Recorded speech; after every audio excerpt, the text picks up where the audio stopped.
Well, hello there. My name is Ron,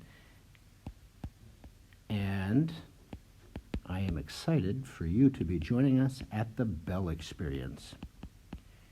In the Bell Experience, we look to give you the opportunity to experience as many of the different kinds of things we do in engineering, and in particular in the Bell program, as possible.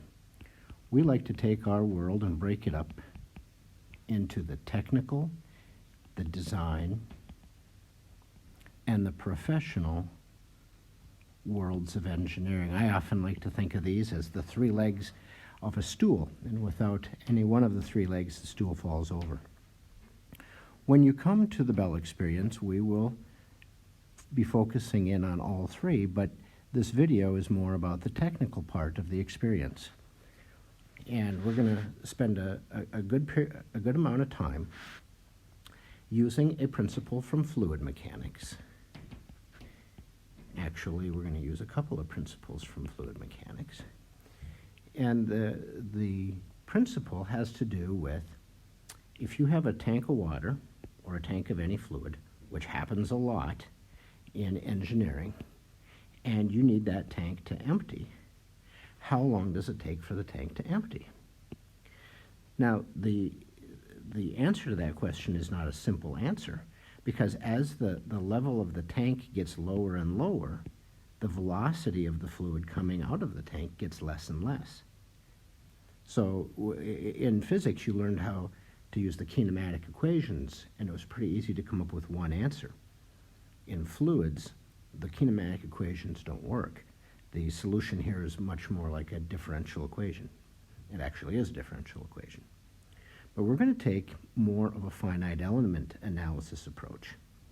So you're going to come to the class one day, and we're going to have some tanks, and you're going to be able to measure the tank and see how high the tank is, and then predict for let's say that this is 37 inches. For each inch of the tank, as it goes from 37 inches to 36 inches to 35 inches to 34 inches, how long does it take for that inch worth of volume of water to leave? Now, the principles we're going to be using are the energy principle. And the energy principle has to do with pressure at point 1 and pressure at point 2, the specific weight of the fluid, the height at point 1, and we're going to let the height at point 2 be 0, and the velocity at point 1 squared divided by 2 divided by acceleration due to gravity. And that equals the pressure at 2, the height at 2, which we said was 0, and the velocity at 2 squared divided by 2g. So this is the conservation of energy applied to fluids. The next principle we'll use is the continuity principle. And in the continuity principle, what that tells us is that the volume flowing down at 1 is equal to the volume flowing out at 2. Sort of the conservation of mass, really. The equation for the volume flowing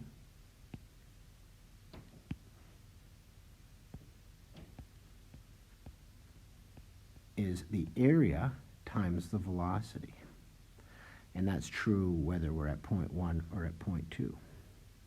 So what we end up doing is combining these two equations, and we find that the amount of time it takes to fall 1 inch is the volume of the tank for that 1 inch divided by the volume flow rate during that 1 inch. And when we combine those two equations,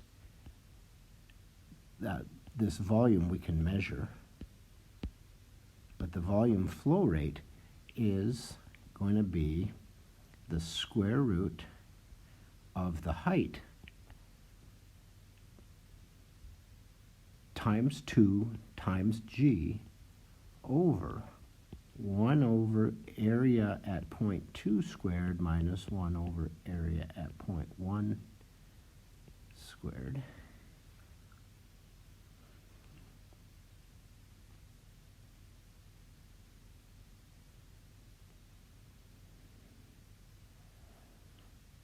Bring that, we can calculate this for each height, 37 inches, 36 inches, and these are fixed values, the area of the tank and the area of the hole. And so we can figure out how long it takes to drop this inch, then how long it takes to drop this inch. And by the time we get to the hole being all the way down to the bottom, we can add up all of those times, and we will know how long it takes, we will predict how long it takes to empty the tank. Then we're going to go out to the laboratory. We're going to give you some tanks. You're going to be able to design your tank, build your tank, cut the hole in the side of your tank, and measure how long it actually takes to empty the water out of the tank. So this is really hands-on learning. We're going to take fundamental principles of engineering and go into the laboratory and apply them, and we will compare our calculated areas, our calculated times to our actual times. At Iron Range Engineering, this sort of experiment like that is something that we call a deep learning activity. So when you are at the Bell Experience, you're going to be able to experience some technical learning. You're going to be able to do a deep learning activity, manage the project of doing this. It should be a really good time. Everything that I did in this short video, we will do again from the beginning when we get to class at the Bell Experience. Again, my name is Ron, and I look very much forward to meeting you.